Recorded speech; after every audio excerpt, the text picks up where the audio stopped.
Liquidez.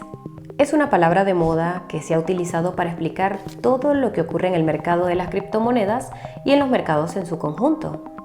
Los mercados suben, es por la liquidez.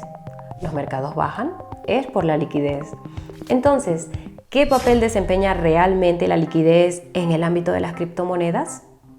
Un artículo reciente de una de las mejores analistas macro proporciona la respuesta y explica cuál podría ser la clave para predecir los precios de las criptomonedas en el futuro. Hoy vamos a resumir ese artículo y explicar qué significa exactamente para el mercado de las criptomonedas. Permanece atento. El artículo se titula, citamos, Bitcoin, un barómetro de la liquidez global. Fue publicado por la analista macro pro Bitcoin, Lynn Alden, y dejaremos un enlace al artículo más abajo en la descripción. Recuerda que hay muchas formas de medir la liquidez. Más adelante hablaremos de ello. El artículo comienza explicando que fundamentales como los ingresos no son tan relevantes para explicar los precios de los activos como lo fueron en su día. En su lugar, los niveles de liquidez han tomado el asiento del conductor con los banqueros centrales al volante. Esto lleva siendo así desde hace décadas, pero especialmente desde la crisis financiera de 2008.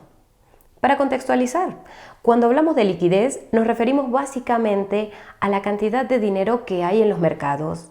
Cuando los bancos centrales bajan los tipos de interés o compran activos como deuda pública, aumenta la cantidad de dinero en los mercados.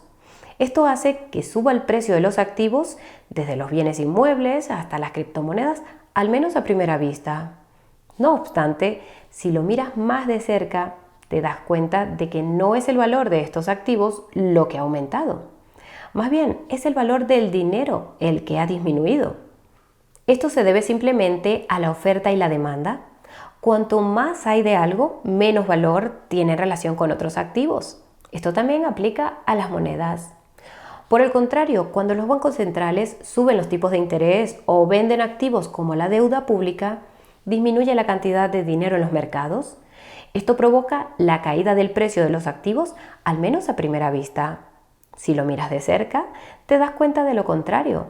Los activos no han perdido valor, sino que la moneda ha ganado valor. El artículo explica que el resultado de esta dinámica de liquidez es que todo se ha convertido en una gran operación.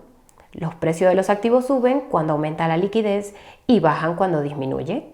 Esto ocurre con todos los activos. La única diferencia es lo sensibles que son sus precios a estos cambios de liquidez. Pero espera, ¿cómo medimos la liquidez? Como ya se ha adelantado, hay muchas formas de resolver esta cuestión. A efectos del artículo, la autora utilizó la M2 Global, que es una medida del suministro de dinero que incluye moneda física, cuentas corrientes, depósitos de ahorro, valores del mercado monetario y otras formas de efectivo de fácil acceso. En otras palabras, lo que te viene a la mente cuando piensas en dinero. La autora especifica que utilizó el suministro global de dinero M2 proporcionado por Bitcoin Magazine Pro, porque incluye datos sobre los tipos de dinero antes mencionados de las 8 mayores economías del mundo. Aunque esto no refleja realmente el suministro mundial de dinero M2, es una buena aproximación. También añade que el suministro mundial de dinero M2 debería medirse en dólares. El motivo es que el dólar es la moneda de reserva mundial. Esto significa que el dólar tiene el impacto más profundo en todos los tipos de dinero incluidos en la M2, tanto dentro como fuera de los Estados Unidos. Por cierto, si te está gustando el video hasta ahora, asegúrate de pulsar el botón de me gusta y suscribirte al canal. Además, nos vendría bien que hicieras sonar la campanita de notificación para no perderte el próximo. Este es el momento adecuado para hacer un pequeño paréntesis. Hoy tenemos que hablarte de la página de ofertas de CoinBureau. Allí encontrarás las mejores ofertas del sector de las criptomonedas. Para empezar, te proporcionamos bonificaciones de hasta $40,000 en algunos de los mejores exchanges. Y eso no es todo. También puedes conseguir descuentos en monederos hardware, bonos de registro y descuentos en comisiones de trading de hasta el 60%. Increíble. Para encontrar todas estas ofertas, date una vuelta por nuestra página web o sigue el enlace que dejaremos en la descripción. Tras explicar cómo afecta la liquidez a los precios de los activos y cómo se mide, la autora argumenta que el BTC es el, citamos, barómetro de liquidez más puro. Dicho de otro modo, tiene la correlación más fuerte con la liquidez que cualquier otro activo. Como puedes ver, el precio del BTC ha seguido casi perfectamente la liquidez global a lo largo de los años. Pero obviamente, el BTC no es el único activo que muestra este comportamiento. Recordarás el gráfico del S&P 500 y la liquidez global que mostramos antes. También presenta una correlación perfecta. La autora subraya el hecho de que aunque esta correlación existe para otros activos, los activos de riesgo suelen ser los más afectados por la liquidez. Destaca el hecho de que la mayoría de los inversores siguen considerando el BTC como un activo de riesgo por ahora. Como referencia, se ha debatido mucho sobre si BTC es un activo de riesgo como las acciones tecnológicas o un refugio seguro como el oro. El lado positivo de que BTC siga siendo un activo de riesgo es que facilita la previsión de su precio mediante la liquidez. En cuanto al oro, la autora señala que su correlación con la liquidez es mixta. El oro sube cuando aumenta la liquidez, sobre todo porque las monedas pierden valor. El oro también sube cuando la liquidez disminuye, sobre todo porque los inversores huyen en busca de seguridad. Por eso el oro no ha dejado de subir lentamente. El BTC también ha ido subiendo a lo largo del tiempo, pero su sensibilidad a los cambios de liquidez ha hecho que su precio sea extremadamente volátil. La contrapartida es que el BTC ha experimentado ganancias significativamente mayores que el oro. Si has visto nuestro video sobre BTC versus oro, sabrás que el BTC ha subido más de 760.000 veces desde 2009. Más información al respecto en la descripción. Esto nos lleva a preguntarnos ¿cuánto influye la liquidez en el precio del BTC? La autora revela que la respuesta depende del periodo que se analice. Por ejemplo, entre mayo de 2013 y julio de 2024, la correlación de BTC con la liquidez global fue de 0.94 sobre 1, es decir, una correlación casi perfecta. No obstante, cuando empiezas a mirar las medias, el panorama es un poco diferente. Por ejemplo, la correlación del BTC con la liquidez cae a solo 0.51 en una media móvil de 12 meses y a tan solo 0.36 en una media móvil de 6 meses. Lógicamente, esto significa que el comportamiento del precio del BTC a corto plazo se ve afectado por otros factores.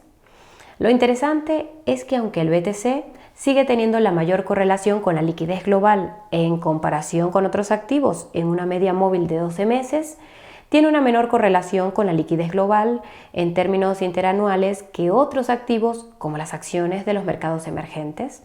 Naturalmente, esto se debe a que cada 3 o 4 años el BTC sufre una enorme caída del 60% o más. Como dato curioso, esto suele deberse al apalancamiento en el ámbito de las criptomonedas. En cualquier caso, aunque el BTC no tiene la mayor correlación con la liquidez global en todos los plazos, la autora argumenta que no obstante es el más correlacionado con la liquidez global en su conjunto. Esto se debe a que el BTC está, citamos, direccionalmente alineado con la liquidez global. Casi siempre se mueven juntos. Aún así, la autora subraya el hecho de que esta direccionalidad depende del marco temporal. A largo plazo, el BTC está fuertemente correlacionado con los niveles de liquidez global. A más corto plazo, el BTC tiende a verse influido por otros factores como la venta de BTC por parte del gobierno alemán. A continuación, la autora analiza cómo estos, citamos, acontecimientos idiosincrásicos han afectado el precio del BTC durante la última década. No es sorprendente que catalizadores bajistas como el hundimiento de Mt. Gox y acontecimientos de desapalancamiento como el hundimiento de la moneda estable UST de Terra hayan hundido históricamente el precio del BTC. Sorprendentemente, la autora cree que estos sucesos idiosincrásicos serán menos frecuentes con el tiempo. Habrá quienes argumenten que seguirán ocurriendo mucho. El motivo es que siempre habrá una entidad en algún lugar que se apalanque demasiado con el BTC. Nos viene a la mente una empresa que cotiza en bolsa. En cualquier caso, no son solo los acontecimientos idiosincrásicos los que han hecho que el precio del BTC se desvíe de los niveles de liquidez global. Ha habido muchos casos en los que el precio del BTC se ha desvinculado al alza de la liquidez global. Por supuesto, estos incluyen 2013, 2017, 2021 y probablemente 2025 si el ciclo de 4 años continúa. La autora se refiere a estas desviaciones positivas como, citamos, dinámicas del lado del suministro. Esto tiene sentido cuando te das cuenta de que los niveles de liquidez son efectivamente el lado de la demanda de la ecuación. En última instancia, es la escasez de BTC a la venta lo que hace que su precio aumente exponencialmente durante los picos del mercado de las criptomonedas. La autora señala que las personas que venden BTC cerca de los máximos del ciclo suelen ser titulares a largo plazo. Por otro lado, las personas que compran BTC cerca de su máximo de ciclo suelen ser titulares a corto plazo, que son los primeros en vender por pánico cuando su precio cae en picado. Esta dinámica hace que ciertos indicadores dentro de la cadena sean muy útiles. Para quienes no estén familiarizados, uno de los indicadores más populares dentro de la cadena son las ondas Hall de Bitcoin, que muestran el tiempo que los monederos llevan reteniendo BTC. La autora examina la onda Hall de Bitcoin de un año, que mide el porcentaje del suministro del BTC que ha estado inactivo en los monederos durante más de un año. Noticia de última hora. Aquellos que poseen BTC desde hace más de un año son titulares a largo plazo. Y he aquí que la onda Hall de un año tiende a caer por un precipicio cuando BTC alcanza su máximo histórico. Una vez más, el motivo es que los titulares de BTC a largo plazo venden sus criptomonedas a los titulares de BTC a corto plazo, también conocidos como criptoturistas. Cabe señalar que la onda Hall de un año de BTC ha empezado a caer, pero no se ha despeñado como en ciclos anteriores, al menos de momento. Esto es una prueba adicional de la idea de que los máximos históricos del BTC para este ciclo aún están por llegar y que es probable que estos máximos se produzcan en algún momento en 2025. Otro indicador dentro de la cadena que analiza la autora se denomina puntuación Z de valor de mercado a valor realizado o puntuación MVRVZ para abreviar. Que no cunda el pánico, la autora lo explica sin rodeos. En primer lugar está el valor de mercado, que es la capitalización de mercado actual del BTC. Se mide multiplicando el precio por el suministro en circulación. Y aquí tenemos que señalar que es fundamentalmente la capitalización de mercado lo que determina cuánto puede subir una criptomoneda, no su precio. Cuanto menor es la capitalización de mercado, más puede subir una criptomoneda independientemente de su precio. En segundo lugar está el valor realizado, que se mide tomando el precio medio de todo el BTC que se ha movido entre monederos y multiplicándolo por el suministro en circulación de BTC. Lo que te dice este componente del indicador es en esencia el precio medio al que la gente compró BTC en un periodo determinado. Por último, tenemos la puntuación Z, que mide cuánto se ha desviado el precio de BTC del valor realizado. Como habrás adivinado, lo que mide la puntuación Z del MVRV es qué porcentaje de titulares de BTC tienen beneficios. Cuanto mayor sea la puntuación Z del MVRV, más beneficios no realizados tendrá el titular medio de BTC. Y como también habrás adivinado, la puntuación MVRVZ tiende a marcar su máximo en torno a los máximos del mercado del BTC. No obstante, lo que quizás no hayas adivinado es que la puntuación MVRVZ tiende a disminuir bruscamente cuando la correlación del BTC con la liquidez global se hunde. La autora aquí hace una observación práctica. En resumen, los traders a corto plazo tienen que vigilar la puntuación MVRVZ a la hora de evaluar el futuro comportamiento del precio del BTC. Si esta puntuación es alta, significa que el precio del BTC podría caer aunque aumente la liquidez. Por el contrario, si es baja, es probable que el precio del BTC suba en línea con la liquidez global. El hecho de que la puntuación MVRVZ siga siendo bastante baja es una prueba más de la idea de que BTC aún no ha experimentado su punto álgido y esto podría no ocurrir hasta 2025. Y lo que es más importante, sugiere que el precio del BTC seguirá subiendo con la liquidez global en un futuro previsible. En la conclusión, la autora reitera que la correlación del BTC con la liquidez global es muy fuerte, pero no perfecta. Hay periodos en los que factores específicos de las criptomonedas toman el control y hacen que el BTC se desvincule de la liquidez global al alza o a la baja. Se pueden utilizar indicadores dentro de la cadena para evaluar este desacoplamiento. Un descenso brusco de la onda Hall del BTC a un año puede darnos una idea de cuándo el BTC se ha desacoplado de la liquidez global al alza, y un descenso brusco de la puntuación MVRV puede darnos una idea de cuándo el BTC se ha desacoplado de la liquidez global a la baja, una señal de máximo y mínimo respectivamente. Hay que reconocer que la autora advierte que estos indicadores no pueden predecir perfectamente el comportamiento del precio del BTC. De hecho, hace referencia a una máxima del análisis estadístico, citamos: todos los modelos son erróneos, pero algunos son útiles. En este caso, la referencia es a la liquidez global, que se está convirtiendo cada vez más en la explicación de todo lo que ocurre en el ámbito de las criptomonedas. Esto nos lleva a la gran pregunta: ¿qué significa todo esto para el sector? Empezaremos diciendo que significa mucho, aunque este artículo se centraba en el BTC. El motivo es que la mayor parte del mercado de las criptomonedas sigue a BTC y las altcoins son incluso más sensibles a la liquidez que el BTC. Dicho esto, la liquidez no lo es todo. Si imaginas la liquidez como un líquido literal que puede fluir dentro y fuera de las clases de activos, es fácil imaginar barreras a estos flujos de liquidez. La razón principal por la que el BTC es tan sensible a la liquidez global es porque no tiene muchas barreras. La liquidez puede fluir hacia el BTC indirectamente a través de ETFs o directamente a través de exchanges de criptomonedas. En cambio, la mayoría de las altcoins solo se negocian en exchanges descentralizados, estadísticamente hablando. En la práctica, esto crea muchas barreras para que la liquidez fluya hacia estas altcoins. Imagina el camino que hay que recorrer. La liquidez tiene que fluir desde el banco central a través de la TradFi y hacia las criptomonedas para llegar a las altcoins. Históricamente, una vez que esta liquidez llegaba al BTC, se abría camino fácilmente hacia las altcoins.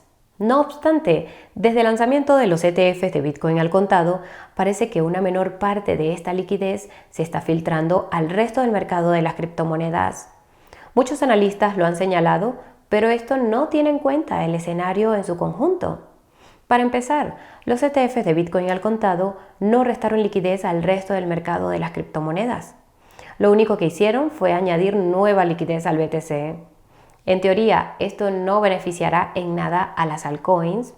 En la práctica parece que sí, y esto se debe al mismo factor que acaba provocando las caídas: el apalancamiento. Como puedes ver, los ETFs de Bitcoin al contado han aumentado el precio de BTC sustancialmente más de lo que deberían en esta fase del ciclo. Se puede asumir con seguridad que esta tendencia continuará, lo que significa que el precio del BTC seguirá siendo sustancialmente más alto de lo que sería o debería ser sin los ETFs al contado. Si te paras a pensarlo, esto convierte al BTC en la forma ideal de garantía en el sector de las criptomonedas.